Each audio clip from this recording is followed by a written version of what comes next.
आपण ऐकत आहात जगद्गुरु तत्वदर्शी संत रामपालजी महाराज यांच्याद्वारे लिखित पुस्तक ज्ञानगंगा। सृष्टीरचना सूक्ष्म वेदातून निष्कर्ष स्वरूपात सृष्टीरचनेचे वर्णन। परमेश्वर प्रेमी आत्मे पहिल्यांदाच ह्या सृष्टीरचनेचे वाचन करत असतील तर त्यांना असे जाणवेल जशी काही दंतकथा आहे, परंतु सर्व पवित्र सद्ग्रंथांमधील पुरावे वाचल्यावर दाताखाली बोट दाबून म्हणतील की हे वास्तविक अमृतज्ञान कोठे दडले होते। कृपया धैर्याने वाचावे व हे अमृतज्ञान सुरक्षित ठेवावे, तुमच्या 101 पिढ्यांपर्यंत उपयोगी येईल। पवित्र आत्म्यांनो, कृपया सत्यनारायण म्हणजे अविनाशी प्रभू किंवा सत्यपुरुष यांच्याद्वारे रचलेल्या सृष्टीरचनेचे वास्तविक ज्ञान अवश्य वाचावे। 1. पूर्ण ब्रह्म। या सृष्टीरचनेमध्ये सत्पुरुष सतलोकाचा स्वामी म्हणजे प्रभू, अलख पुरुष अलख लोकाचा स्वामी म्हणजे प्रभू, अगम पुरुष अगम लोकाचा स्वामी म्हणजे प्रभू, तसेच अनामी पुरुष अनामी म्हणजे अकह लोकाचा स्वामी म्हणजे प्रभू, तर एकच पूर्ण ब्रह्म आहे जो वास्तवात अविनाशी प्रभू आहे। ते भिन्न भिन्न रूपे धारण करून आपल्या चारही लोकांमध्ये वास्तव्य करतात, ज्यांच्या अंतर्गत असंख्य ब्रह्मांडे येतात। 2. परब्रह्म। हा केवळ 7 संख्य ब्रह्मांडांचा स्वामी म्हणजे प्रभू आहे। याला अक्षर पुरुष असेही संबोधले जाते, परंतु वास्तवात हा आणि याची ब्रह्मांडे देखील अविनाशी नाहीत। 3. ब्रह्म। हा केवळ 21 ब्रह्मांडांचा स्वामी म्हणजे प्रभू आहे। याला क्षर पुरुष, ज्योती निरंजन, काल इत्यादी टोपण नावांद्वारे ओळखले जाते। हा तसेच याची सर्व ब्रह्मांडे नाशवान आहेत। वरील 3ही पुरुषांचे म्हणजे प्रभूंचे प्रमाण पवित्र श्रीमद भगवद्गीतेच्या 15व्या अध्यायातील 16 व 17व्या श्लोकांमध्ये देखील आहे। 4. ब्रह्मा। ब्रह्मा याच ब्रह्मचा ज्येष्ठ पुत्र आहे। मधला पुत्र विष्णू आहे, तसेच अंतिम तिसरा पुत्र शिव आहे। ब्रह्मचे हे 3ही पुत्र केवळ एका ब्रह्मांडांमधील एका विभागाचे म्हणजे गुणाचे स्वामी म्हणजे प्रभू आहेत, तसेच नाशवान आहेत। विस्तृत माहितीसाठी कृपया खाली दिलेली सृष्टी रचना वाचावी। कबीर देवांनी म्हणजे कबीर परमेश्वर सूक्ष्म वेद अर्थात कबीर वाणीमध्ये आपल्याद्वारे रचलेल्या सृष्टीचे ज्ञान स्वतःच सांगितले आहे, जे खालीलप्रमाणे आहे। सर्वप्रथम केवळ एक स्थान अनामी म्हणजे अनामय लोक होते, ज्याला अकह लोक असेही म्हटले जाते। पूर्ण परमात्मा या अनामी लोकामध्ये एकटेच वास्तव्य करत होते। त्या परमात्म्याचे वास्तविक नाव कबीर देव अर्थात कबीर परमेश्वर आहे। समस्त आत्मे त्या पूर्ण धन्याच्या शरीरामध्ये सामावलेले होते। याच कबीर देवांचे उपमात्मक म्हणजे पदवीदर्शक नाव अनामी पुरुष आहे। पुरुष या शब्दाचा अर्थ प्रभू असा होतो। प्रभूने मनुष्यात स्वतःच्याच स्वरूपाप्रमाणे निर्माण केले आहे, त्यामुळे मनुष्याचं पुरुष असे नाव पडले आहे। अनामी पुरुषाच्या एक रोम कुपाचा म्हणजे शरीरावरील केशरंध्र प्रकाशशंख सूर्यांच्या प्रकाशापेक्षाही अधिक आहे।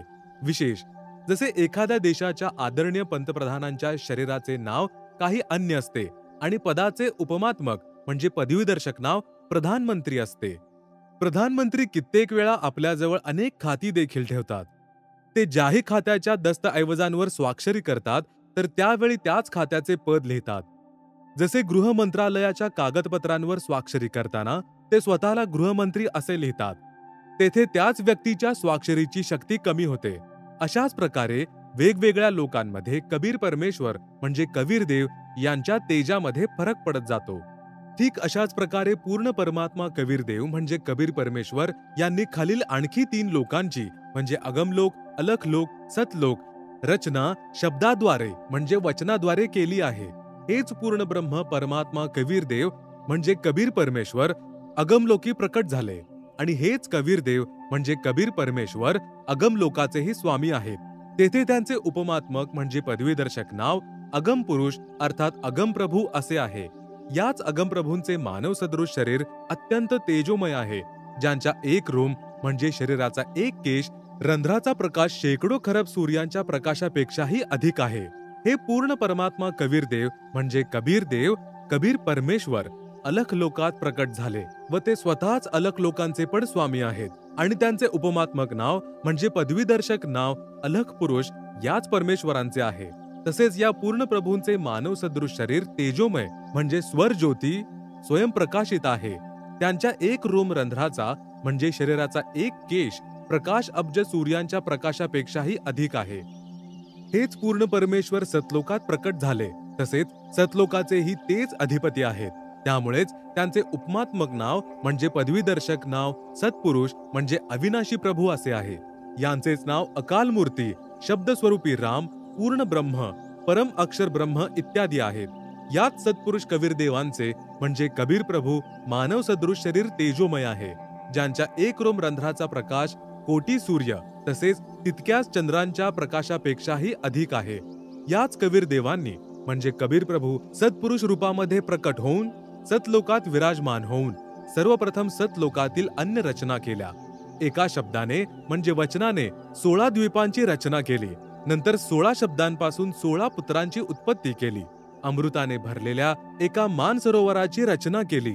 16 पुत्रांची नावे आहेत: 1 कुर्म, 2 ज्ञानी, 3 विवेक, 4 तेज, 5 सहज, 6 संतोष, 7 सुरती, 8 आनंद, 9 क्षमा, 10 निष्काम, 11 जलरंगी, 12 अचिंत, 13 प्रेम, 14 दयाल, 15 धैर्य, 16 योग संतायन अर्थात योगजीत. सत्पुरुष कबीर देव यांनी आपला पुत्र अचिंत याच्याकडे सत्यलोकाच्या अन्य रचनांचा भार सोपवला आणि शक्ती प्रदान केली. अचिंतने शब्दापासून अक्षर पुरुषाची म्हणजे परब्रह्म उत्पत्ती केली आणि आपणास मदत करण्यास सांगितले. अक्षरपुरुष मानसरोवरावर स्नान करण्यासाठी गेला. तेथील आनंदाच्या अनुभूतीने झोपी गेला. बराच वेळ तो बाहेर आला नाही. तेव्हा अचिंतच्या प्रार्थनेमुळे अक्षरपुरुषाला निद्रेतून जागवण्यासाठी कबीर देवांनी म्हणजे कबीर परमेश्वर त्याच मानसरोवरामधील थोडे अमृत जल घेऊन एक अंडे निर्माण केले आणि त्या अंड्यामध्ये एक आत्मा प्रवेशित करून ते अंडे मानसरोवराच्या अमृत जलामध्ये सोडले. अंड्याच्या गडगडाटामुळे अक्षरपुरुषाची निद्रा भंग झाली. त्याने अंड्याकडे क्रोधाने पाहिले, ज्या कारणाने अंड्याचे 2 भाग झाले. त्यामधून ज्योती निरंजन म्हणजे क्षर पुरुष बाहेर पडला, जो पुढे जाऊन काल म्हणवला गेला. याचे वास्तविक नाव कैल असे आहे. त्यावेळी सत्पुरुषांनी म्हणजे कबीर देव आकाशवाणी केली की तुम्ही दोघे बाहेर या आणि अचिंतच्या द्वीपामध्ये वास्तव्य करा. आज्ञा मिळाल्यानंतर अक्षरपुरुष व क्षरपुरुष म्हणजे कैल दोघेही अचिंतच्या द्वीपामध्ये वास्तव्य करू लागले. मुलांचा नालायकपणा त्यांनाच दाखवला की कुठे पुन्हा त्यांच्यामध्ये प्रभुतेची लालसा उत्पन्न होऊ नये, कारण समर्थांशिवाय कार्य सफल होत नाही. नंतर पूर्ण धनी कबीर देवांनी सर्व रचना स्वतः केली. आपल्या शब्दशक्तीने एक राजेश्वरी म्हणजे राष्ट्री शक्ती उत्पन्न केली. तिच्याद्वारे सर्व ब्रह्मांडे स्थापित केली. या शक्तीलाच पराशक्ती परानंदिनी देखील म्हटले जाते. पूर्ण ब्रह्म यांनी म्हणजे कबीर देवांनी सर्व आत्म्यांना आपल्यामधूनच आपल्या वचनशक्तीद्वारे आपल्याच मानव शरीरासारखे उत्पन्न केले. प्रत्येक हंस आत्म्याची परमात्मा यांच्या शरीरासारखी रचना केली, ज्याचे तेज 16 सूर्यासमान मानव सदृशच आहे. परंतु परमेश्वरांच्या शरीराच्या एक रोम कूपाचा म्हणजे रंध्र प्रकाश कोटी सूर्यांपेक्षाही अधिक आहे. बऱ्याच कालावधीनंतर क्षर पुरुषाने म्हणजे ज्योती निरंजन विचार केला की आपण तिघेही म्हणजे अचिंत, अक्षरपुरुष व क्षरपुरुष एकाच द्वीपामध्ये वास्तव्य करतोय, तर इतर प्रत्येकी स्वतंत्र एक द्वीपामध्ये वास्तव्य करत आहेत. मी देखील साधना करून स्वतंत्र द्वीप प्राप्त करून घेईन. त्याने असा विचार करून एका पायावर उभे राहून 70 युग तप केले.